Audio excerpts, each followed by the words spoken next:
सभी को मेरी तरफ से प्यार भरा नमस्कार। उम्मीद करता हूँ आप सब बढ़िया और तैयारी अच्छी चल रही है। तो चलिए शुरुआत करते हैं आज की क्लास की। आज भी हमने रीडिंग कॉम्प्रिहेंशन के ही प्रैक्टिस क्वेश्चंस करने हैं। आज भी लेवल 1 के ही क्वेश्चन हैं। काफ़ी प्यारे प्यारे खूबसूरत क्वेश्चंस हैं। तो चलिए शुरुआत करते हैं और डिटेल्ड एनालिसिस देखने की कोशिश करते हैं। वही सबसे पहले आप एक बार नोटबुक निकाल लीजिए और क्वेश्चंस को नोट कर लीजिए। एक चीज़ और, जैसे बच्चे देखते हैं ये तो एक ही स्लाइड पे आ गया, तो छोटा है, पैसेज छोटा है, तो बच्चों को पता क्या लगता है, छोटा पैसेज है तो क्वेश्चन आसान है, लेंदी पैसेज है तो क्वेश्चन मुश्किल है। ऐसा नहीं होता भाई। पैसेज की लेंथ देख के हम डिसाइड नहीं करते हैं कि क्वेश्चन आसान है कि क्वेश्चन मुश्किल है। क्वेश्चन की टाइप देख के डिफाइन होती है ये चीज़, ठीक है। क्वेश्चन को कितना ट्रिकी बनाया गया, उससे हम जज करते हैं कि मुश्किल है कि आसान है। तो लेंथ से मत वो करा करो, आप मिसलीड हुआ करो। छोटी लेंथ वाले भी मुश्किल आ जाते हैं कभी कभी, ठीक है। चलिए तो पहले क्वेश्चन ही नोट करते हैं। According to the author which one of the following statement is not true. तो ये पूरा पढ़ने पे ही पता लगेगा भाई। Are expectations and predispositions में however blind us because. Expectations की बात हुई है और प्री डिस्पोजिशंस की बात हुई है कि हमको ये ब्लाइंड क्यों कर देते हैं, ठीक है। ब्लाइंड की बात आए और एक्सपेक्टेशंस और प्री डिस्पोजिशंस की बात आए तो थोड़ा ध्यान से पढ़िएगा। One of the ways to improve our reading habits is to. कैसे इम्प्रूव कर सकते हैं हम अपनी रीडिंग हैबिट्स को। चलो जी। Which quality does the author here advocate to be a good reader. तो गुड रीडर बनने के लिए कौन सी क्वालिटी होनी चाहिए। देखो, दूसरे में था प्री डिस्पोजिशन क्यों हमें अंधा कर देते हैं, रीडिंग हैबिट्स इम्प्रूव कैसे करें, मतलब क्या तरीका है, और यहाँ पे बोला है गुड रीडर बनने की क्या क्वालिटी होनी चाहिए। Which word in the passage means view points का क्या मीनिंग है बता दीजिएगा। ये तो बिना पैसेज के भी सॉल्व हो जाएगा। चलिए जी आ जाए, जल्दी से वीडियो को पॉज करेंगे, सॉल्व कर लो इसे, मतलब रीड कर लो एक बार। कर लिया, क्वेश्चन भी सॉल्व कर लो।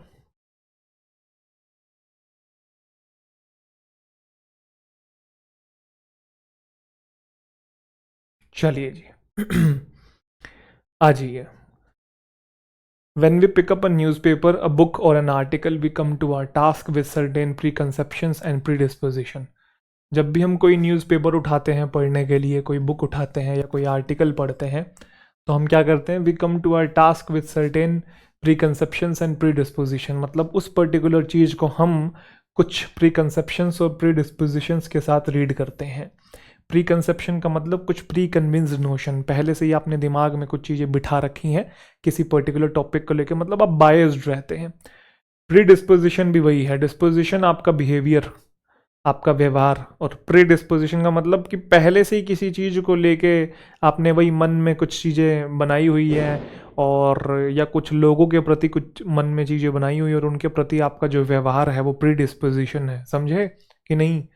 तो प्री कंसेप्शन और प्री डिस्पोजिशन का मतलब है एक तरीके से आप बायस्ड होते हैं, बेसिक सी बात है, ठीक है। पहले से ही हम बायस्ड होते हैं जब भी हम कुछ पढ़ते हैं। तो जब भी हम न्यूज़पेपर, बुक और आर्टिकल को उठाते हैं तो हम चीज़ों को प्री कंसेप्शन और प्री डिस्पोजिशन के साथ डील करते हैं।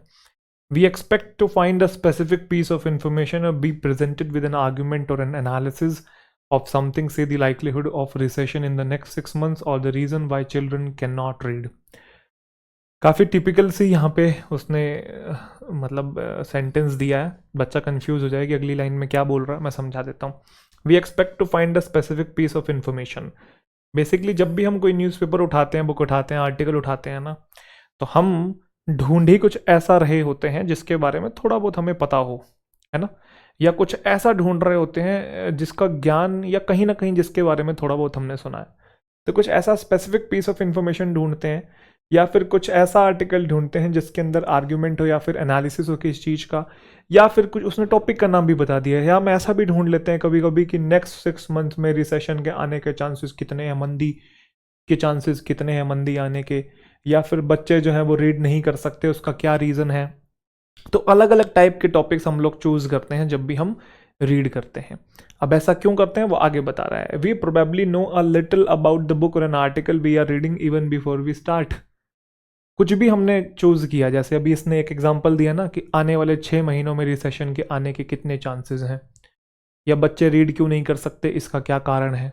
या कोई भी और टॉपिक जो भी हम उठाते हैं पढ़ने के लिए, उसी टॉपिक को ही क्यों उठाया? न्यूज़पेपर में तो 1000 चीज़ें थी, समझे? जैसे एडिटोरियल पेज है या फ्रंट पेज है, अब फ्रंट पेज में तो काफ़ी सारी चीज़ें हैं। अब मान लो 10 आर्टिकल हैं फ्रंट पेज के ऊपर, आपने एक पर्टिकुलर को ही क्यों पढ़ा? क्योंकि आप प्री डिस्पोज्ड होते हैं और प्री कन्विंस्ड नोशन होते हैं उस टॉपिक के रिगार्डिंग आपके माइंड के अंदर, समझे? पहले से कुछ थोड़ी बहुत नॉलेज होती है, तो आपको लगता है ये तो मेरा जाना पहचाना टॉपिक है, इसके बारे में थोड़ा बहुत मैं जानता हूँ, अगर इसको मैं पढ़ूंगा तो ये मुझे समझ में आ जाएगा। क्योंकि जब जो बिल्कुल नया होता है आप उसको बिल्कुल नहीं छूते, क्योंकि आपको पता है कि वो समझ में ही नहीं आएगा, आप उसके बारे में जानते ही नहीं है। इसलिए उसने बोला we probably know a little about the book, या बुक जो पढ़ रहे हैं, आर्टिकल पढ़ रहे हैं, कुछ भी पढ़ रहे हैं, हम स्टार्ट करने से पहले ही थोड़ा बहुत जानते होते हैं। There was after all some reason why we choose to read one piece of writing rather than another. तो कोई ना कोई रीज़न जरूर होता है कि हमने इसी आर्टिकल को क्यों रीड किया या इसी किताब को क्यों रीड किया, दूसरी क्यों नहीं रीड करी, समझे कि नहीं? चलें आगे, चलो। और एक्सपेक्टेशंस और जो प्री डिस्पोजिशंस होती हैं वो हमें अंधा कर देती हैं, ब्लाइंड कर देती हैं। यहाँ से क्वेश्चन था, तो what the article and it's author is actually saying. देखो समझना इस चीज़ को, मैं मान लो रिसेशन की बात कर लेता हूँ। रिसेशन मतलब मंदी, आने वाले टाइम में देश में मंदी आएगी कि नहीं आएगी, ठीक है? अब मैं ये कोई आर्टिकल जो है उसे पढ़ रहा हूँ, तो जब मुझे थोड़ी बहुत उसके बारे में नॉलेज होती है, जैसे कि मैंने मन में बना रखा है, मैं अपना नहीं बता रहा हूँ, एक XYZ पर्सन का एग्जाम्पल लेके बता रहा हूँ। कोई X पर्सन है, उसने मन में बना रखा है कि देश तो गड्ढे में जा रहा है, ये वाली सरकार तो ऐसे कर रही है, इस सरकार के राज में तो कुछ अच्छा नहीं हो रहा, एक से एक खराब डिसीजन ले रही है, मतलब उसके माइंड में ये सारी चीज़ें हैं। वो ऑलरेडी नेगेटिव है पहले ही दुनियादारी को लेके। अब वो इस टॉपिक को जब पढ़ रहा है कि 6 महीने में मंदी के चांसेस कितने हैं, जब इस टॉपिक को पढ़ रहा है, तो वो जो दिमाग में उसकी चीज़ें पहले भरी हुई है ना, उन्हीं माइंडसेट और उसी मेंटेलिटी के साथ वो टॉपिक को पढ़ेगा। तो जब वो उसी मेंटेलिटी के साथ टॉपिक को पढ़ेगा, एक्चुअल में अगर ऑथर कुछ पॉजिटिव भी बात कह रहा होगा ना, वो उसको दिखेगी नहीं, क्योंकि उसके दिमाग में पहले से ही उस टॉपिक के रिगार्डिंग कुछ बातें हैं। ये वाइस वर्सा भी हो सकता है। वाइस वर्सा मतलब अभी जैसे मैंने कहा उसके दिमाग में नेगेटिव बातें थी, हो सकता है उसके दिमाग में पॉजिटिव बातें हो, तो उसको फिर ऑथर की नेगेटिव व्यू पॉइंट नहीं दिखेंगे, समझे कि नहीं? क्योंकि हम जनरली वही सुनना चाहते हैं, या सॉरी, हम जनरली वही पढ़ते हैं जो हम सुनना चाहते हैं। ये बहुत इंपॉर्टेंट पॉइंट है, इसको साइकोलॉजी में एक टर्म भी दिया गया है, कन्फर्मेशन बायस। मतलब आपने दिमाग में अपने कोई एक चीज़ बिठा ली कि ये चीज़ ऐसी है, आप इंटरनेट पे भी वही सर्च करोगे, advantage of this thing, why this thing should happen, उसी को कंफर्म करने के लिए, अपने बायस को कंफर्म करने के लिए आप वही इंफॉर्मेशन ढूंढते हो, ताकि आपका जो दिमाग में वो ओपिनियन है और पक्का हो जाए। तो ये साइकोलॉजी में एक पॉइंट है, कंफर्मेशन बायस। किसी दिन इसके बारे में बताऊंगा काफ़ी अच्छे से, बहुत इंटरेस्टिंग फैक्ट है ये भी, मतलब फैक्ट क्या बोलूँ, कॉन्सेप्ट है। तो अभी मेरा मुद्दा समझ में आया जो मैं बोलने की कोशिश कर रहा था। हमारी एक्सपेक्टेशंस और जो प्री डिस्पोजिशंस होती हैं वो हमें ब्लाइंड कर देती हैं, क्योंकि पहले ही हम दिमाग में कुछ बना के बैठे होते हैं, इसमें तो मुझे ये पढ़ने को मिलेगा या ये जानने को मिलेगा, तो हम वही ढूंढते हैं जो हम जानना चाहते हैं। तो ऑथर जो कहना चाह रहा है, जो आर्टिकल कुछ समझाना चाह रहा है, उसको हम देखते ही नहीं है। For example, we are use to disagreeing with the author. If we are used to disagreeing with the author, we may see only what we expect to see and not what is actually there. अगर हमारी आदत ही है author से disagree करने की, बार बार वो ये बोल रहा है, तो we may see only what we expect to see, जो हम देखना चाहते हैं हमें वही चीज दिखाई देगी फिर, not what is actually there, जो एक्चुअल में वहां पे है वो नहीं दिखाई देगा हमें। Day after day in our routine pattern of life, we expose ourselves to the same newspaper. हर बार हम यही काम करते हैं, आज भी, कल भी, परसों भी, तरसों भी, डेली वही न्यूज़पेपर पढ़ते हैं, सेम रूटीन पैटर्न को फॉलो करते हैं, सेम मैगजीन उठा लेंगे, सेम इवन बुक्स उठा लेंगे उन्हीं ऑथर्स की, विद सेम पर्सपेक्टिव के साथ। In order to reflect on our reading habits and improve our skills, कुछ इम्प्रूव की बात की थी, क्वेश्चन था। अगर आप इम्प्रूव करना चाहते हैं रीडिंग हैबिट्स को, है ना, और अपनी स्किल्स को इम्प्रूव करना चाहते हैं, तो आपको ब्रेकआउट करना पड़ेगा इस रूटीन को, और कुछ क्या करना पड़ेगा, स्टेप बैक करना पड़ेगा, थोड़ा आपको अपनी पोजीशन से थोड़ा और पीछे आना पड़ेगा, and look at what we are doing when we read. और आपको ही देखना पड़ेगा जब आप रीड करते हो तो आप एक्चुअल में कर क्या रहे हो। अब मैं इसको नट शेल में समझा देता हूँ आपको, फिर हम आगे बढ़ते हैं, क्योंकि काफ़ी रीड बिटवीन द लाइन वाला पैसेज है। रीड बिटवीन द लाइन का मतलब सीधी बात नहीं कह रखी है, घुमा के हमें समझनी पड़ रही है कि वो कहना क्या चाह रहा है, ठीक है? तो अगर मैं सिंपलेस्ट शब्दों में आपको बात समझाने की कोशिश करूं तो हम कुछ भी पढ़ते हैं, जो भी चीज़ हम रीड कर रहे हैं, हम उसको तभी रीड करते हैं क्योंकि हम उसके बारे में थोड़ा बहुत ऑलरेडी जानते होते हैं। और हम जो भी रीड कर रहे हैं उसी बात को कंफर्म करने के लिए कर रहे हैं जो हम ऑलरेडी जानते हैं। हम अपने ही बायस को थोड़ा और स्ट्रांग बनाने के लिए उसी पर्टिकुलर टॉपिक को पढ़ते हैं ताकि कुछ ऐसी इंफॉर्मेशन मिल जाए जिससे कि हमारी बात और पक्की हो जाए, जो कि मैंने बताया साइकोलॉजी का एक टर्म है कंफर्मेशन बायस, की उसी के ऊपर आई है। नाम नहीं गिवन है उसका यहाँ पे, बट है वही चीज ये। क्लियर? अब आओ क्वेश्चन देखो। अब पता क्या है मुद्दा, क्या है? क्वेश्चन तभी सॉल्व होंगे जब इनकी बारीकियां समझ में आई होंगी। तो लेट्स चेक कितनी बारीकियां समझ में आई हैं। According to the author which one of the following statement is not true. तो साथ साथ बताते चलिएगा। रीडर्स के जो प्री कंसेप्शंस है वो इन्फ्लुएंस करते हैं उसकी रीडिंग को। बिल्कुल, जिन चीज़ की नॉलेज होती है वो वही पढ़ते हैं, तो दूसरी चीज़ पढ़ते ही नहीं है, तो उससे प्री कंसेप्शंस तो इन्फ्लुएंस हो रही है उनकी रीडिंग पे। बिल्कुल हो रहा है। वो दूसरी चीज़ें क्यों नहीं पढ़ रहे, वही क्यों पढ़ रहे हैं जिसके बारे में नॉलेज है, क्योंकि प्री कंसेप्शंस उनकी रीडिंग पे इम्पैक्ट डालते हैं। बिल्कुल। रीडर्स की एक्सपेक्टेशंस होती है when they read an article और अ बुक। बिल्कुल, कुछ एक्सपेक्टेशंस होती है और वो एक्सपेक्टेशन ऐसी होती है कि ऑथर भी वही बात कह रहा हो जो मैं जानता हूँ, जो मेरी मेंटेलिटी है। एक्सपेक्टेशंस होती हैं, प्री डिस्पोजिशन वही तो बात हो रही है। राइट है। Readers look for specific information in any of their reading. ये भी सही है कि जो भी वो चीज़ रीड करते हैं वो अपनी ही बात को पक्की करने के लिए रीड करते हैं। बिल्कुल सही बात है। रीडर्स एज्यूम कर लेते हैं कि everything they read will have new information. जो भी चीज़ वो पढ़ेंगे उसमें नई इन्फॉर्मेशन होगी। ऐसा तो नहीं करते हैं वो, इसके तो ऑपोजिट बातें की हैं, तो ये गलत है। तो कौन सा पूछा था? Not true. बाकी सारे सही हैं, ये नॉट ट्रू है, तो this is the right answer. बोलो हाँ। Are expectations and predispositions में हाउ एवर ब्लाइंड अस। क्यों हमको ब्लाइंड कर देता है? क्योंकि हम समझ ही नहीं पाते कि ऑथर क्या ना क्या चाह रहा है। यही तो लाइन बोली थी। Our expectations and predispositions blind us to what the article and its author is actually saying. Author कहना क्या चाह रहा है उसकी बात ही हमको समझ में नहीं आती है, क्योंकि हमें एक्चुअल आइडिया ही नहीं मिल पाता है ऑथर का। इसलिए हमारी एक्सपेक्टेशंस और प्रीडिस्पोजिशंस हमें ब्लाइंड कर देती है। बिल्कुल सही, ए इज द राइट आंसर। क्योंकि हमें ऑथर का आइडिया मिल जाता है। जब ऑथर का आइडिया मिल जाता है तो एक्सपेक्टेशंस और प्रीडिस्पोजिशंस ब्लाइंड कैसे कर देती है? हमारे दिमाग में बैठे हुए ओपिनियंस, मतलब एक्सपेक्टेशंस या प्रीडिस्पोजिशन ओपिनियन ही है। जो प्री कंसीव्ड ओपिनियंस हैं हमारे दिमाग में, जो चीज़ें बैठी हुई हैं, वो हमें समझने ही नहीं देती है कि ऑथर क्या कहना चाह रहा है। यहाँ बोल रहा है कि हम समझ जाते हैं ऑथर की बात को, तो ये तो बिल्कुल ही गलत हो गया ना। सेम बात यही हो रही है। We will agree with all the ideas of author. अरे नहीं होते हैं एग्री, हम अपनी अपनी सुनना चाहते हैं बस। ये भी गलत है। अब बच्चों, कुछ बच्चे ऐसे जिन्होंने सी लगा दिया होगा, क्योंकि देखो अगली ही लाइन में अगर आप देखोगे आगे लिखा हुआ है if for example we are use to disagreeing with author. अरे यहाँ तो एक क्वेश्चन था एक्सपेक्टेशन और प्रीडिस्पोजिशन और ब्लाइंड वाला, अगली लाइन में डिसएग्री बोला है, this is the right answer. कुछ बच्चे ना लाइन टू लाइन देख लेते हैं और वही क्वेश्चन में भी कुछ लाइन देख लेते हैं, सेम बैठ रही है तो ये आंसर है। भाई ये रीडिंग कॉम्प्रिहेंशन नहीं है 5वीं क्लास का कोई कॉम्प्रिहेंशन आ रहा हो। छोटे होते आते थे ऐसे पैसेज, पहली लाइन में पहले क्वेश्चन का आंसर पहली लाइन में होगा, दूसरे क्वेश्चन का आंसर दूसरी लाइन में होगा। कुछ भी समझ में नहीं आ रहा तो कोई शब्द फंस जाए बस दोनों जगह, क्वेश्चन में एक शब्द फंस जाए, पैसेज में एक शब्द फंस जाए, बस दोनों मैच कर रहे हैं, वहां जो चीज़ लिखी हुई है वही आंसर में दिख रही है तो लगा दो। ना हो पाएगा बेटा ऐसा, ठीक है? कॉम्प्रिहेंड करना है। चलो आओ, हमारी एक्सपेक्टेशंस और जो प्रीडिस्पोजिशन है वो हमें ब्लाइंड करती हैं।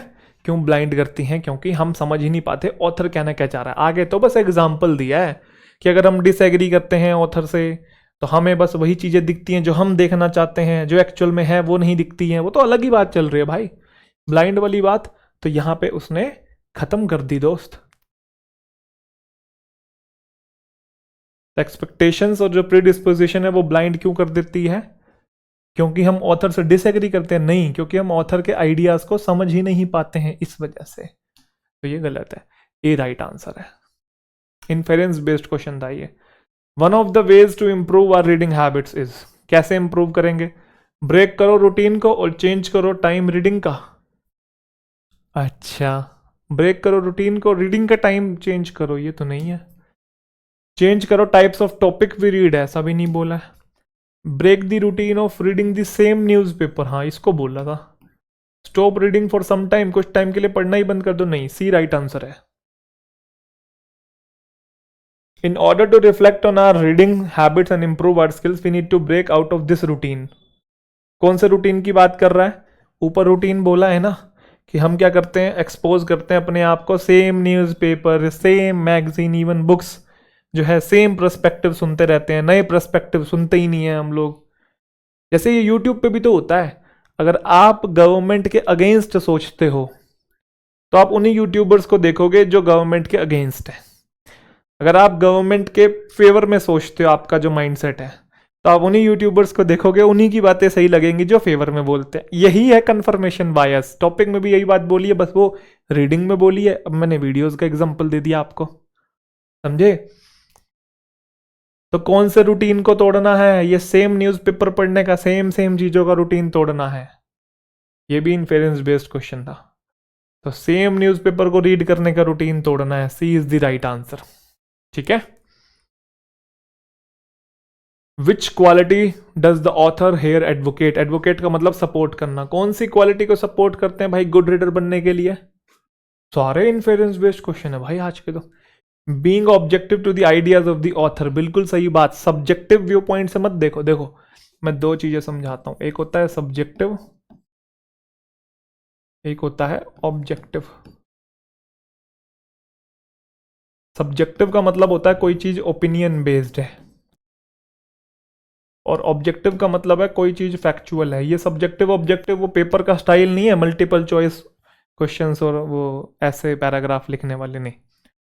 मैंने कई बार इसका एग्जाम्पल दिया, दोबारा समझा देता हूँ। मैंने कहा कि मुझे आम पसंद है, हो सकता है आपको सेब पसंद हो, किसी को अमरूद पसंद हो, किसी को केला पसंद हो। तो ये क्या है? ये सब्जेक्टिव चॉइस है, सब्जेक्टिव ओपिनियन है। बट मैंने कहा आम मीठा होता है, इन जनरल आम मीठा होता है, आपके लिए भी मीठा है, मेरे लिए भी मीठा है। किसी एक आम की बात नहीं कर रहा हूँ, आम की इन जनरल बात कर रहा हूँ। आम मीठा होता है तो भाई आम मीठा ही है, ये ऑब्जेक्टिव बात है, फैक्चुअल बात है। समझे कि नहीं? बेसिक सी बात है। ठीक है। तो घुमा फिरा के आपको समझ में आई, सब्जेक्टिव मतलब ओपिनियन, ऑब्जेक्टिव मतलब फैक्चुअल। तो कौन सी क्वालिटी होनी चाहिए ऑथर कह रहा है गुड रीडर बनने के लिए? तो भाई ऑथर के आइडियाज को ऑब्जेक्टिव होके सुनना है, सब्जेक्टिव नहीं। प्री कन्विंस्ड और प्री डिस्पोजिशन समझ के उनसे नहीं सुनना है। बिल्कुल सही बात बोली है। कह रहा है प्री कंसेप्शंस और प्री डिस्पोजिशंस होने चाहिए, ये एक अच्छी क्वालिटी। अरे ये तो नहीं है ना भाई, ये तो बैड क्वालिटी है, इसी को ही तो इंप्रूव करने को बोला है। लगातार रूटीन होना चाहिए पढ़ने का। कौन सा रूटीन होना चाहिए भाई? ऐसा कुछ नहीं बोला है। ऑथर से डिसएग्री करते जाओ, ये क्या बात बनी? अच्छी बात बोल रहा है तब भी डिसएग्री करते जाओ, गलत हो गया ना दोस्त। A is the right answer. Objective हो, सोच समझ के अपने जो बायस हैं उसको साइड में रखो, बायसेस वगैरह जो है। ऑथर को भी सुनो क्या बोल रहा है वो, इसलिए ऑब्जेक्टिव हो, तथ्य पे डील करो। Which word in the passage means view points? क्या मीनिंग है? व्यू पॉइंट्स का मतलब होता है नजरिया। तो इसका मतलब तो मैंने बताया ना, हमारे बने गए विचार, बने बनाए विचार, ये भी वही बने बनाए विचार, पैटर्न नहीं, पर्सपेक्टिव्स को बोलते हैं व्यू पॉइंट्स। छोटा पैकेट बड़ा धमाका था, पैसेज बड़ा प्यारा था। अभी तो लेवल 2 नहीं आया, लेवल 2 में करेंगे बढ़िया लेवल के। ठीक है, अभी तो लेवल 1 ही चल रहा है। इससे पहले जो 2 दिन मैंने करवाए वो थोड़े आसान करवाए थे, ताकि थोड़ा सा, है ना, वो बकरे को क्या कहते हैं, हलाल करने से पहले खिलाया पिलाया जाता है। खैर अगले पे आए, चलिए जी। तो क्वेश्चन नोट करें, क्वेश्चन नोट करते हैं। Humanities evolution from primitive stage to the present has been. तो इवोल्यूशन की बात हो रही है, ह्यूमैनिटी के इवोल्यूशन की। थोड़ा देख लीजिएगा इसको जब आए, ह्यूमैनिटी का evolution. Man's problem were never before as complicated as they seem to be today. तो प्रॉब्लम की बात कर रहा है कि वो कॉम्प्लिकेटेड क्यों है, मैन्स की problem. Why does the author say that labor problems did not exist during the hunting and fishing stage? तो ये स्टेज आएगी तो इसे अच्छे से पढ़िएगा, लिख लो कॉपी में, इसे इसको पढ़ना है, लिखने हैं ये, मैं तभी तो दिखा रहा हूं। जो पेस्टोरल स्टेज है, पेस्टोरल स्टेज को पढ़ लीजिएगा। Was marked by a certain amount economic activity, of economic activity आना चाहिए। Which word in the passage means surfaced का क्या मीनिंग है बता दीजिएगा। आ जाइए वापस, चले चलो। पढ़ेंगे इसे आप। मैं साइड हो जाता हूँ, जल्दी से वीडियो को पॉज करो, अगला भी पढ़ लीजिए भाई। चलिए सॉल्व भी कर लीजिए।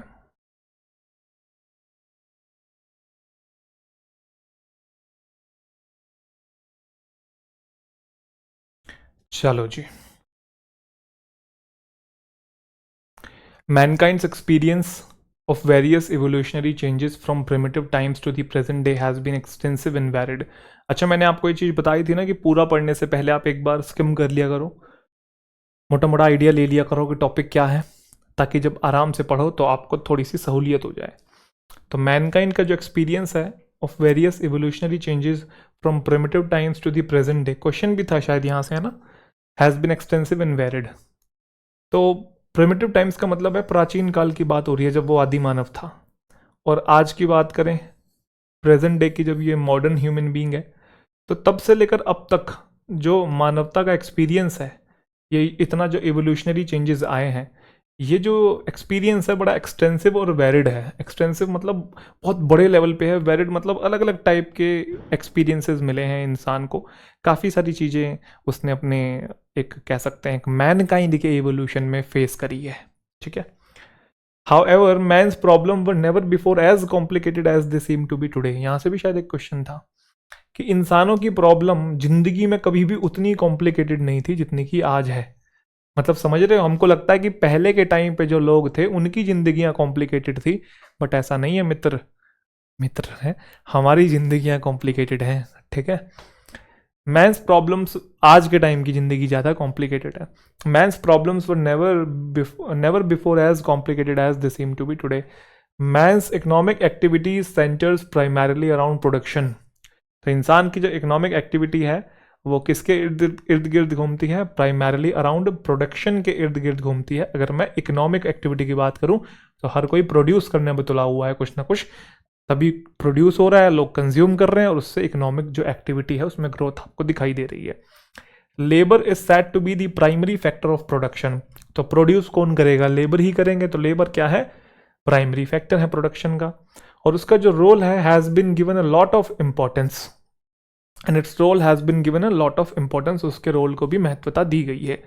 फिर बोल रहा है it should be useful to have an overall view of the economic history of man from the nomadic times to the modern factor system and study its relevance to the various labour problems of today.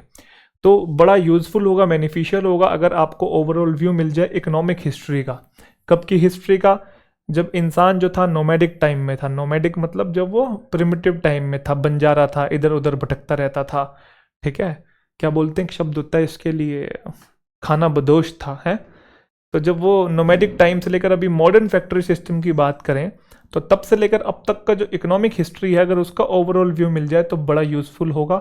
और study कर लें उसकी relevance किसके regarding? Various labours problems के regarding, आज के time के, तो आपको इससे एक अच्छा आइडिया मिलेगा।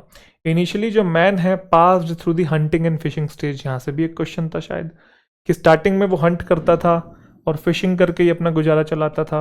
इस पीरियड में होता क्या था, उसकी बेसिक नीड्स जो थी were adequately met by nature. Nature से ही पूरी होती थी पर्याप्त तरीके से। वाइल्ड एनिमल्स को खाया करता था, बर्ड्स को, फ्रूट्स को, ये सारी चीज़ें सेटिस्फाई कर देती थी उसकी hunger.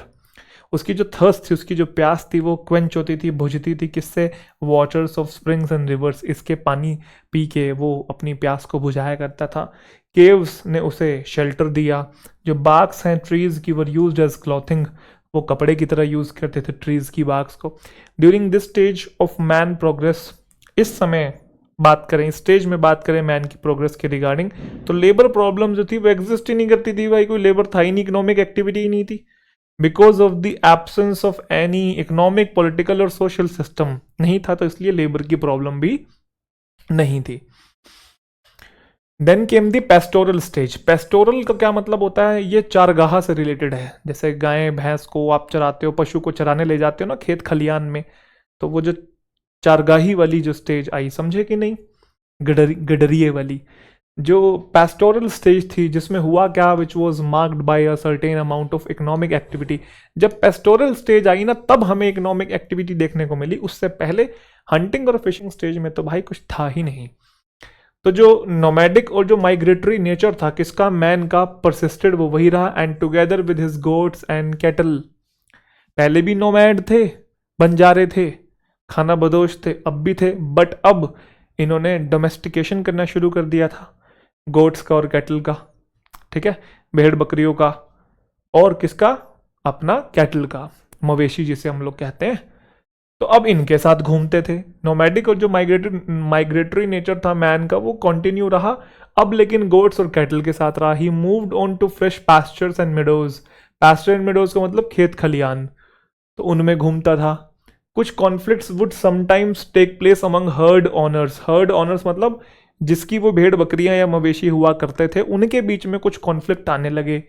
During this period the institution of nominal private property ownership was not known. कहने का मतलब प्रॉपर्टी किसी के नाम होने का कंसेप्ट नहीं था उस टाइम पे।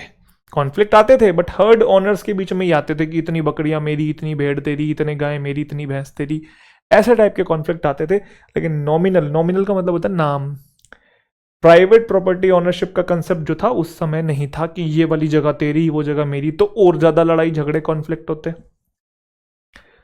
This stage paves the way for the agriculture stage. इसी की बात कह रहा है। पैस्टोरल स्टेज के बाद फिर एक नई स्टेज आई। दिस स्टेज, इसी स्टेज ने रास्ता बनाया किसका, एग्रीकल्चरल स्टेज का, ड्यूरिंग विच जो क्लास सिस्टम है फिर शुरू हो गया। क्लास सिस्टम समझते हैं ना, जैसे हिंदुइज्म की बात करें उसमें भी क्लास सिस्टम है। सबसे नीचे अगर सोशल या क्लास सिस्टम की बात करूँ तो शूद्र हैं, उसके बाद फिर आपके वैश्य हैं, फिर क्षत्रिय हैं, और फिर ब्राह्मण आते हैं, है ना। तो ये सिस्टम जो बनाया गया ये प्राचीन काल से आ रहा, तो क्लास सिस्टम शुरू हो गया। क्लियर। लेकिन जो मैंने क्लास सिस्टम बताया वो एक एग्जाम्पल दिया, यहाँ पे उस क्लास सिस्टम की बात नहीं हो रही है, मैं एक एग्जाम्पल दे रहा हूँ बस आपको, ठीक है। जो स्टेज है उसकी वजह से एग्रीकल्चरल स्टेज आया, during which the class system है वो शुरू हो गया। There was small artisan class, mostly self employed. अब क्लास के बारे में बताया कौन कौन सी क्लास थी। आर्टिसन मतलब लेबर, जो काम किया करते थे, स्किल्ड वर्कर्स जो होते हैं आर्टिसन उनको बोलते हैं, उनकी क्लास थी। वो सेल्फ एम्प्लॉयड थे, अपना ही खाते पीते थे, अपना काम करते थे और अपनी मस्ती में रहते थे। सेल्फ एम्प्लॉयड का मतलब ये किसी के कहीं और काम नहीं करना, किसी के अंडर में खुद का ही काम कर रहे हैं आप, ठीक है, अपनी दुकान पे बैठे हैं।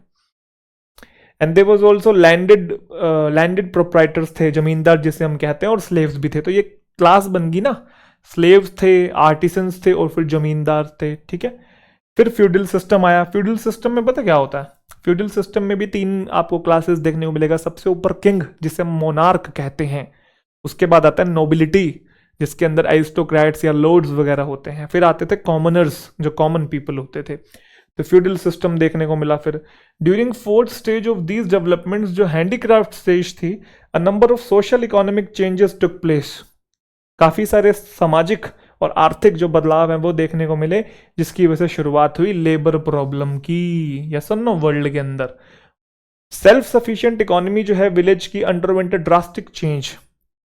जो गांवों की सेल्फ सफिशिएंट मतलब उनको दूसरों की जरूरत नहीं पड़ती थी, आत्मनिर्भर हुआ करते थे गांव के लोग, उनकी जो इकोनॉमी भी थी उनमें भी ड्रास्टिक चेंज देखने को मिला। जो कम्युनिटी थी ट्रेडर्स की और मर्चेंट्स की, फिर वो इमर्ज होके आई।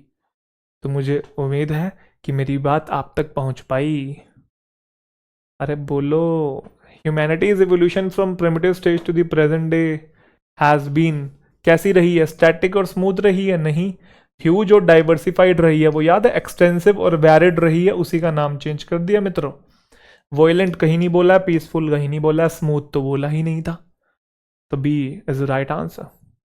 मैंस की जो प्रॉब्लम है, प्रॉब्लम्स होना चाहिए, were never before as complicated as they seem to be today. क्यों, किस वजह से, ओ सॉरी, उसका मतलब क्या है, क्या बोलना चाह रहा है। प्रेजेंट टाइम्स जो है बेस्ट टाइम है ना जी ना, आज तो कॉम्प्लिकेटेड है ना प्रॉब्लम। प्रेजेंट टाइम्स जो है वो क्रूशियल पीरियड है ह्यूमैनिटी का, ये भी मतलब नहीं है। प्रेजेंट टाइम जो है वो प्रेजेंट करता है आज के टाइम में बहुत ज़्यादा चैलेंजेस इंसानों के लिए, अगर कंपेयर करें प्रीवियस टाइम से, यही तो बात कही है। प्रेजेंट टाइम प्रोवाइड करता था ज़्यादा फैसिलिटी। अरे भाई कॉम्प्लिकेटेड है प्रॉब्लम, उस बात का मीनिंग पूछा जा रहा है, अपनी अजम्पशन नहीं लगानी है। C is the right answer. Why does the author say that labor problems did not exist during the hunting and fishing stage? क्यों एग्जिस्ट नहीं करती थी? क्योंकि कोई नेशन नहीं था? नहीं, ऐसा कहीं बात नहीं करी है। क्योंकि कोई इकोनॉमिक, पॉलिटिकल और सोशल सिस्टम नहीं था, इसी वजह से कोई लेबर प्रॉब्लम नहीं थी, ये बात बोली गई है। कैपिटलिज्म की बात नहीं की है, लेबर लॉ की बात नहीं की है। तो बी होगा सही जवाब, लॉक कर दिया जाए। The pastoral stage was marked by a certain amount of गायब मास economic activity. How? कैसे पेस्टोरल स्टेज में कुछ इकोनॉमिक एक्टिविटी देखने को मिली? क्योंकि जो माइग्रेटरी नेचर था, नोमैडिक था, वो अकेले नहीं जाते थे, वो अपनी गोट्स को और कैटल को भी लेके जाते थे। हर्ड मतलब पूरा का पूरा ग्रुप उनका, भेड़ बकरियों का, उनको लेके जाते थे। क्योंकि ह्यूमंस ने शुरू कर दिया माइग्रेट करना एंड हेल्ड गोट हर्ड्स, तो वो भेड़ बकरी भी पालने लगे। बिल्कुल सही है। तो उसमें हमें थोड़ा बहुत इकोनॉमिक एक्टिविटी देखने को मिला। बिल्कुल सही ये बात बोली है। लैंड को ओन करने की तो बात ही नहीं करी है। कॉन्फ्लिक्ट शुरू हो गए क्योंकि ह्यूमंस ने गोट्स को ओन करना शुरू कर दिया। नहीं भाई, ऊपर ये पूछा है कि इकोनॉमिक एक्टिविटी जो है वो कैसे शुरू हुई, बस ये पूछा है इस वाली स्टेज में। तो वो उसमें गोट हर्ड्स की बात करी है बस, एग्रीकल्चर की भी बात नहीं की कि उन्होंने एग्रीकल्चर शुरू कर दिया। एग्रीकल्चर की स्टेज तो बाद वाली थी ना, पेस्टोरल स्टेज के बाद एग्रीकल्चर वाली स्टेज थी दोस्त। देखो ना, this stage paves the way for agriculture stage. कौन सी स्टेज है? ऊपर वाली स्टेज है, तो इसके बाद है। तो मुझे उम्मीद है कि सभी को समझ में आ गया है। देखो, माइग्रेटरी नेचर जो है मैन का परसिस्ट रहा, क्योंकि वो गोड्स और कैटल के साथ अब इधर से उधर खेत खलियानों में मंडराने लगे। अरे बोलो, मत बोलो। Which word in the passage mean surface? Surface का मतलब कोई चीज इमर्ज होके आना, तो इमर्ज ये रहा। क्वेंच का मतलब प्यास बुझाना, नोमैटिक मतलब बंजारा, एडिक्वेटली मतलब पर्याप्त, इसका कोई लेना देना है नहीं। तो इसी के साथ आगे बढ़ते हुए अगले पैसेज पे आते हैं। तो चलिए अगला देखते हैं। काफ़ी खूबसूरत पैसेज है ये वाला। पैसेज पिछले पैसेजेस से थोड़ा सा डिफरेंट है, इसके क्वेश्चंस थोड़े यूनिक हैं। तो देखिएगा, बनाइएगा, मज़ा आएगा आपको बनाने में। पहले क्वेश्चंस की तरफ चलते हैं। First question, according to passage which of the following is true in context with stunting? तो स्टंटिंग के रिगार्डिंग कौन सी बात सही है, इनमें से बता दीजिएगा। According to passage which of the following comes under the ambit of malnutrition? Ambit का मतलब होता है डोमेन, तो मेल न्यूट्रिशन के रिगार्डिंग कौन सी बात सही है? पूरे पैसेज की ट्रू बात बतानी है, पढ़ने पे पता लगेगा। विच of the following question can be answered by the information provided in the given passage? इनमें से कौन से सवाल का जवाब पैसेज में गिवन है? क्वेश्चन देख रहे हो, इनमें से कौन से सवाल का जवाब पैसेज में गिवन है? आइडेंटिफाई करना है एरर। एक सेंटेंस दिया हुआ है, इसमें एरर बता दीजिएगा। विच of the following phrase can replace associated with को कौन रिप्लेस कर सकता है? और आखिरी जो क्वेश्चन है, एम्पलीफाई का सिनोनिम बताना है। रेडी? चलिए आ जाइए, जल्दी से बनाएंगे। वीडियो को पॉज करो जल्दी से। अगली स्लाइड, अगली स्लाइड। क्वेश्चन भी देखो पहला।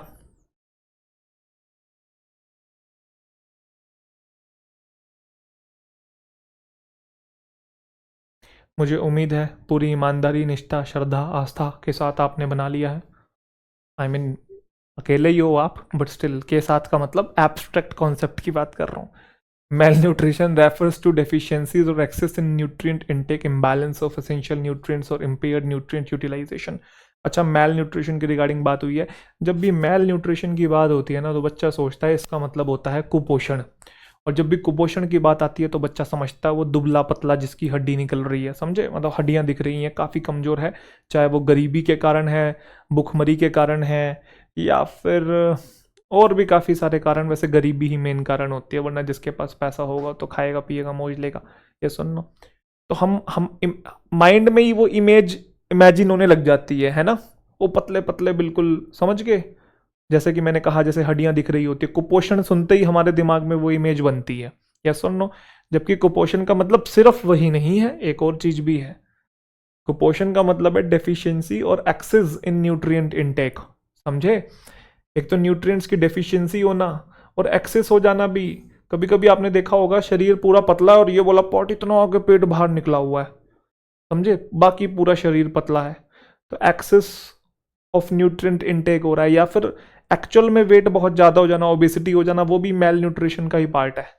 तो सिर्फ पतला नहीं, बहुत ज़्यादा वेट हो जाना वो भी मेल न्यूट्रिशन का पार्ट है। तो डेफिशिएंसी या एक्सेस हो जाना न्यूट्रिएंट इनटेक में।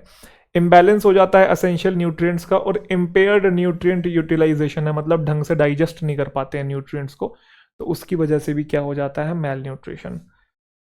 डबल बर्डन जो है मेल न्यूट्रिशन का consist of both under nutrition and overweight and obesity. बताया ना उसने, अंडर न्यूट्रिशन मतलब आपको न्यूट्रिएंट्स कम आप मिल रहे हैं, या फिर ओवरवेट एंड ओबेसिटी हो रही है, बहुत ज़्यादा मिल रहे हैं, वही डिफिशियंसी हो रही है या एक्सेस हो रहा है। As well as diet related non communicable disease, इसके अंदर डाइट रिलेटेड डिसीज भी आते हैं, जैसे कि डायबिटीज होता है ना। नॉन कम्युनिकेबल मतलब जो कांटेक्ट में आने से फैलते नहीं है, समझे, हार्ट डिसीज हो गए या फिर डायबिटीज, जैसा कि मैंने बताया ये नॉन कम्युनिकेबल है। कम्युनिकेबल जैसे वायरस फैल जाता है कांटेक्ट में आने से, कंटेजियस होता है। तो नॉन कम्युनिकेबल डिसीज जो है इससे क्या हो जाते हैं, देखने को मिलते हैं हमें मेल न्यूट्रिशन से।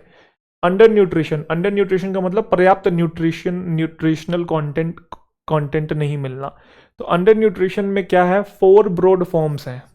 अब ओबेसिटी वाली की बात नहीं कर रहा है वो, ओवरवेट की बात नहीं कर रहा है। पैसेज में जो बात की है वो अंडर न्यूट्रिशन की बात की है। पहले मेल न्यूट्रिशन, मेल न्यूट्रिशन की ब्रॉडर तौर पे 2 categories, under nutrition, overweight and obesity, ये एक में ही है। फिर अब हम बात कर रहे हैं बस अंडर न्यूट्रिशन की। तो इसमें वेस्टिंग, वेस्टिंग का मतलब क्या है, अभी नीचे आपको दिखेगा। स्टंटिंग, हाइट रुक जाती है, ये अंडरवेट तो पता ही है आपको। और माइक्रो न्यूट्रिएंट डेफिशिएंसी का मतलब है विटामिन और मिनरल्स की कमजोरी होना, ठीक है। वेस्टिंग क्या होता है, सबसे पहले वेस्टिंग का मतलब है लो वेट फॉर हाइट। जितनी आपकी हाइट है उसके अकॉर्डिंग आपका वेट जितना होना चाहिए उतना नहीं है, तो वो वेस्टिंग है। It often indicates recent and severe weight loss हो जाता है इसके अंदर। Although it can also persist for long time, ये काफ़ी लंबे समय तक रहता है। It usually occurs when a person has not had food और एडिक्वेट क्वालिटी, जब पर्याप्त क्वालिटी में आप फूड नहीं इंटेक करते हो या क्वांटिटी नहीं मिलती है, या फिर किसी को फ्रीक्वेंट और प्रोलॉन्ग्ड इलनेस है, फ्रीक्वेंट लगातार बीमार पड़ रहा है, लंबे समय तक बीमार पड़ रहा है, तब ये होता है वेस्टिंग। वेस्टिंग जो है चिल्ड्रन में is associated with a higher risk of death. अगर कोई वेस्टिंग से जूझ रहा है तो डेथ के चांसेस ज़्यादा है अगर ट्रीट नहीं किया जाएगा प्रॉपरली। तो पहला पॉइंट। फिर अंडर न्यूट्रिशन में बेटा दूसरा पॉइंट है स्टंटिंग। मैं नंबर डाल दे रहा हूँ। स्टंटिंग क्या होता है, स्टंटिंग का मतलब है लो हाइट फॉर एज। जितनी एज आपकी है उसके अकॉर्डिंग आपकी हाइट छोटी रह जाना, जैसे बोना रह जाता है कोई इंसान, ठीक है। तो it is the result of chronic और रिकरेंट अंडर न्यूट्रिशन। क्रॉनिक मतलब लगातार और रिकरेंट मतलब बार बार अंडर न्यूट्रिशन की जो कमी देखने को मिल रही है। अंडर न्यूट्रिशन मतलब जितने न्यूट्रिएंट्स आपकी बॉडी को मिलने चाहिए उतने नहीं मिल रहे, और ये जनरली पॉवर्टी के कारण ही होता है भाई, गरीबी में ही होता है ऐसा। अमीरों के साथ तो हम ऐसा सीन देखते नहीं है अनलेस वो चीज़ जेनेटिकल हाई, मतलब वो क्या बोलते हैं, हेरिडेटरी ना हो, जेनेटिकली प्रॉब्लम ना हो, ठीक है। या फिर पुअर मेटरनल हेल्थ, जब मम्मी की तबीयत खराब हो, बच्चा पैदा होना था, मतलब जब माँ प्रेग्नेंट थी उस टाइम पे मम्मी की जो हेल्थ है वो अच्छी नहीं थी, तो ऑफकोर्स जो बच्चा पैदा होगा वो भी हेल्दी थोड़ी होगा। तो स्टंटिंग कब देखने को मिलती है, पुअर मेटरनल हेल्थ या पॉवर्टी इसके कारण रहते हैं, और न्यूट्रिशन अच्छे से ना मिल पाना, और फ्रीक्वेंट इलनेस या फिर इनअप्रोप्रिएट फीडिंग और केयर इन अर्ली लाइफ। शुरुआती दिनों में जब बच्चा पैदा होता है तब ढंग से उसको नहीं खिलाया पिलाया गया था या नहीं उसकी केयर की गई होती है उसके शरीर की, ठीक है। फिर बोल रहा है स्टंटिंग जो है वो प्रिवेंट करता है चिल्ड्रन को from reaching their physical and cognitive potential. मतलब फिजिकली जितनी उनकी हाइट बढ़नी चाहिए नहीं बढ़ती है, और कभी कभी दिमागी तौर पे भी रुक जाती है, क्योंकि दिमाग भी तो ग्रो होता है ना टाइम के साथ। तो स्टंटिंग जो है वो रोक देता है फिजिकल और कॉग्निटिव पोटेंशियल को भाई। फिर आता है अंडरवेट। अंडरवेट क्या है, अंडरवेट का मतलब लो वेट फॉर एज। अब आप कहोगे ऊपर भी लो वेट था, बेटा वो हाइट के अकॉर्डिंग था। अब एज जितनी आपकी होनी चाहिए, एज के अकॉर्डिंग भी एक वेट होता है, उतना वेट आपका है कि नहीं है। तो अगर उतना नहीं है तो अंडरवेट है। A child who is underweight may be stunted, wasted or both. एक चाइल्ड जो कि अंडरवेट है वो स्टंटेड भी हो सकता है और वो वेस्टेड भी हो सकता है, या फिर दोनों भी हो सकता है, स्टंटेड और वेस्टेड एक साथ। Micronutrient deficiencies are a lack of vitamins and minerals that are essential for body functions. Micronutrients deficiency की बात ये चौथा है। इसका क्या मतलब है, लैक ऑफ विटामिन्स या फिर मिनरल्स हैं जो कि असेंशियल है आपकी बॉडी के लिए, बॉडी फंक्शंस के लिए, जैसे कि प्रोड्यूस करना एंजाइम को, हार्मोन्स को और अदर सब्सटेंस को जिनकी ज़रूरत होती है ग्रोथ और डेवलपमेंट के लिए, ठीक है। अब 2018 में बोला है कि जो स्टंटिंग है वो अफेक्ट करता है estimated 21.9% or 149 million children under the age of 5 years. ये किसकी बात की है, स्टंटिंग की। रेफर कर लेंगे अगर ज़रूरत पड़ेगी तो हमें। वेस्टिंग कितने को अफेक्ट करता है? 7.3% या 49 million children under the age of 5 years. 45% जो डेथ होती है बच्चों की under the age of 5 years are link to undernutrition की वजह से 45% बच्चों की डेथ हो जाती है 5 से नीचे। These mostly occur in low and middle income countries. Low and middle income जहाँ पे लोगों की औसत आय जो है बेसिकली कम है वहाँ पे होता है। At the same time in these same countries, in same countries में होता क्या है, जो रेट्स हैं चाइल्डहुड ओवरवेट के, बचपन में ही ओवरवेट आ जाना, ओबेसिटी आ जाना, ये भी बढ़ रहे हैं, मोटापा आ जाना। एवरी कंट्री जो है वर्ल्ड के अंदर वो अफेक्ट है वन और मोर forms of malnutrition. Malnutrition के जितने भी 4 टाइप्स बताए ना, एक या दूसरा न किसी फॉर्म से तो वो अफेक्टेड ही है। अगर कॉम्बैट करना है मेल न्यूट्रिशन को और उसके फॉर्म्स को, तो one of the greatest global health challenges है ये इसके साथ डील करना। वुमेन, इन्फेंट्स मतलब छोटे बच्चे, फिर उसके बाद जो थोड़े बड़े हो जाते हैं चिल्ड्रन, एडोलेसेंट्स मतलब 12 से 18 वाले, ये सब हाई रिस्क पे होते हैं, मेल न्यूट्रिशन के शिकार बन जाते हैं। अगर ऑप्टिमाइज करेंगे न्यूट्रिशन को अर्ली लाइफ के अंदर, इंक्लूडिंग जो 1000 डेज हैं जब से कंसीव किया है और कब तक, to a child's second birthday, समझे? मतलब including the 1000 days from the conception, जब पेट में बच्चा कंसीव हो चुका है तो तब की बात कर रहा है, उसके 1000 डेज से लेकर आगे बोल रहा है to a child second birthday, जब तक वो 2 साल का हो जाता है तब तक की बात कर रहा है। तो ये चीज इंश्योर करेगी best possible start in life और विद लॉन्ग टर्म बेनिफिट्स देखने को मिलेंगे, जो कि नहीं होता है। पैसेज ऐसी बातें कह रहा है। पॉवर्टी बढ़ा देता है, एम्पलीफाई करना, बढ़ा देना रिस्क को, and risk from malnutrition, उसके रिस्क को भी। पीपल जो कि पुअर है, ये likely to be affected by different forms of malnutrition. जैसा कि मैंने कहा था, अमीर के पास तो होता ही, हाँ वो मोटापे से जूझता है। मेल न्यूट्रिशन इंक्रीज कर देता है हेल्थ केयर कॉस्ट को, रिड्यूस करता है प्रोडक्टिविटी को। बिल्कुल सही बात है भाई। बच्चा बीमार पड़ रहा है तो वैसे ही इंसान गरीब है, ऊपर से इतना कुछ मतलब जूझना पड़ता है, उसको झेलना पड़ता है। प्रोडक्टिविटी कम हो जाती है क्योंकि बॉडी साथ नहीं देती है। इकोनॉमिक ग्रोथ जो है वो स्लो हो जाती है, जिसकी वजह से परपिचुएट हो जाता है एक साइकिल ऑफ पॉवर्टी। परपिचुएट का मतलब वो लगातार वो बनी रहती है, पॉवर्टी और इल हेल्थ की साइकिल। तो इसे डील किया जा सकता है, सरकारें इसे डील कर सकती हैं। एक भीषण समस्या है, भीषण, ठीक है, भीषण ना, भीषण। खैर, according to passage which of the following is true in context with the stunting. Stunting वाली बात रिकॉल कर लें एक बार। It is defined as low weight for height. Stunting low height for age है, पहली ही बात गलत है। पहला गलत है जी, पहला गलत है, काटा मारो, पहला गलत है। It prevents children from reaching their physical and mental potential. बिल्कुल सही। फिजिकल और कॉग्निटिव, मेंटल पोटेंशियल को कॉग्निटिव बोलते हैं, तो वो लेवल नहीं पहुंच पाता है। बिल्कुल, स्टंटिंग की वजह से। It relates to poverty, poor maternal health और न्यूट्रिशन, ये भी सही है, इस वजह से होता है। 2 और 3 है तो मतलब सी आंसर है। According to passage which of the following comes under the ambit of malnutrition. Malnutrition के रिगार्डिंग कौन सी बात सही है? मेल न्यूट्रिशन में अंडर न्यूट्रिशन आता है, हाँ बिल्कुल आता है। कम्युनिकेबल डिसीज थोड़ी आते हैं मेल न्यूट्रिशन में, नॉन कम्युनिकेबल डिसीज आते हैं ना। ओवरवेट और ओबेसिटी भी आता है, बिल्कुल सही। समझे कि नहीं? मेल न्यूट्रिशन की 2 कैटेगरी बताई थी ना, एक अंडर न्यूट्रिशन और एक ये वाली बताई थी, ये थोड़ी बताई थी। तो 1 3 होना चाहिए, बी आंसर है।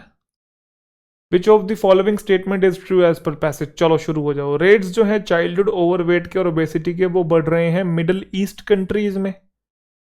भाई मिडिल ईस्ट कंट्री का नाम नहीं लिया, लो एंड मिडिल इनकम कंट्री का नाम लिया। मिडिल ईस्ट कंट्री तो ज्योग्राफी बता दी, जो ईस्ट के मिडिल में कंट्रीज हैं, ज्योग्राफी थोड़ी बतानी है हमें। लो एंड मिडिल इनकम बोला था, दोनों में डिफरेंस है। मिडिल ईस्ट कंट्रीज कौन सी होगी? मेरे ख्याल से ये गल्फ वाली कंट्रीज हैं, जो ये इस्लामिक कंट्रीज हैं, शायद मिडिल ईस्ट वो वाली हैं। I hope if I am not wrong. वही है ना भाई, अपनी जीके थोड़ी सी कमजोर है, GK in the sense factual GK. Middle east countries, हाँ वही तो है। जब तक डाउट हो तब तक कह लो कमजोर है, आप कह दो स्ट्रॉन्ग है। ये इस्लामिक कंट्रीज हैं, मिडिल ईस्ट वो होती हैं, जबकि इन पे कहीं नाम नहीं लिया भाई। कहीं नाम नहीं लिया इनका। किन का नाम लिया है? लो और मिडिल, जहाँ पे आय कम है, तो ये बात तो ठीक है, चाइल्डहुड ओवरवेट और ओबेसिटी जो है बढ़ रही है, बट मिडिल ईस्ट वही वाली बात, इनका नाम नहीं ले, गलत हो गया। ट्रू पूछा है ना हमसे, तो ये गया और ये गया।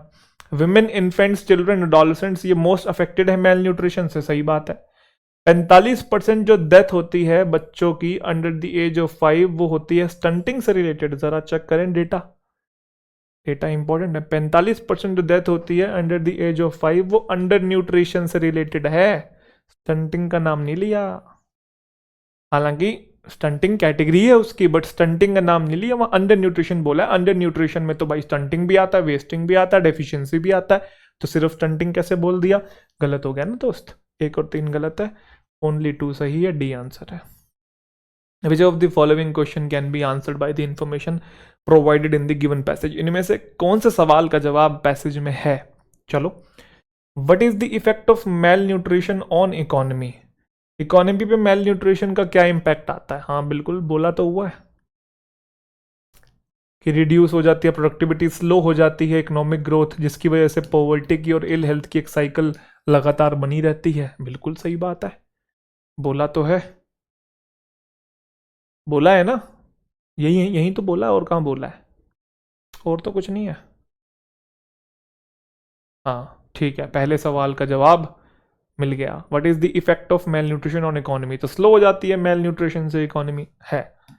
What are the steps that can be taken to begin a healthy life? Healthy life के लिए क्या स्टेप्स लिए जा सकते हैं? इसका भी जवाब है कि भाई ये 1000 दिन जो हैं जब से कंसीव हुआ है और कब तक चाइल्ड के सेकंड बर्थडे तक इंश्योर किया जाए, बेस्ट पॉसिबल स्टार्ट हो जाएगा इससे, है ना, इससे लॉन्ग टर्म बेनिफिट मिलेंगे, तो ये सजेशन दिया तो हुआ है, यही है ना सजेशन? और चेक करो, और चेक करो। हाँ बिल्कुल सही, वही जवाब है, ये सजेशन दिया हुआ है, इसका जवाब है। तो स्टेप्स क्या लिए जा सकते हैं बता दिए भाई, 1000 दिन से लेकर सेकंड बर्थडे तक, ठीक है, उस टाइम पे ध्यान दो, ये स्टेप्स लिए जा सकते हैं हेल्दी लाइफ के लिए। और उसके आगे क्या बोला? यही तो बोला है, ensure best possible start in life, जिससे कि लॉन्ग टर्म बेनिफिट होंगे, तो हेल्दी लाइफ की तो बात हो रही है। अगला, which class of people are more likely to be affected by malnutrition? साफ साफ बोला, जो कि पुअर होते हैं और पॉवर्टी से जूझ रहे हैं, तीनों के आंसर है दोस्तों, तो E is the right answer. Identify the error in the following sentence. Mail nutrition increase करता है, मेल न्यूट्रिशन सब्जेक्ट है, इंक्रीज उसकी वर्ब है, सिंगुलर सब्जेक्ट की सिंगुलर वर्ब है, क्या इंक्रीज करता है? हेल्थ केयर कोस्ट, तो इंक्रीज व्हाट, ये ऑब्जेक्ट बन गया हेल्थ केयर कोस्ट, जिसमें हेल्थ केयर जो है, वैसे तो ये दोनों ही नाउन है, बट ये दो नाउन मिलके कंपाउंड नाउन का काम कर रहे हैं, ठीक है। और रिड्यूस करता है, देखो इंक्रीजेस करता है, फिर कॉमा के बाद रिड्यूस करता है, ये भी वर्ब मेल न्यूट्रिशन की है, एस या ई एस वाली दोनों जगह सेम है, पैरेललिज्म मेंटेन है। क्या रिड्यूस करता है? प्रोडक्टिविटी। देखो फिर आगे बोला है स्लोज करता है, क्या? Economic growth. Which can perpetuate, ये इकोनॉमिक ग्रोथ जो है फिर वो लगातार एक साइकिल बना देती है पॉवर्टी और इल हेल्थ की। यहाँ एक गलती है, कैन एक मॉडल वर्ब है, मॉडल वर्ब के बाद वर्ब की फर्स्ट फॉर्म आती है, तो यहाँ से परपेचुएट आएगा, परपेचुएट्स नहीं, इसका मतलब किसी चीज को कंटिन्यू करना। बाकी सब ठीक लिखा हुआ है, D is the right answer. Which of the following phrase can replace associated with without changing the meaning and context? देखो एसोसिएटेड का मतलब होता है रिलेटेड टू, बिल्कुल सही है, कोई चीज किसी के साथ एसोसिएटेड है वो रिलेटेड टू है।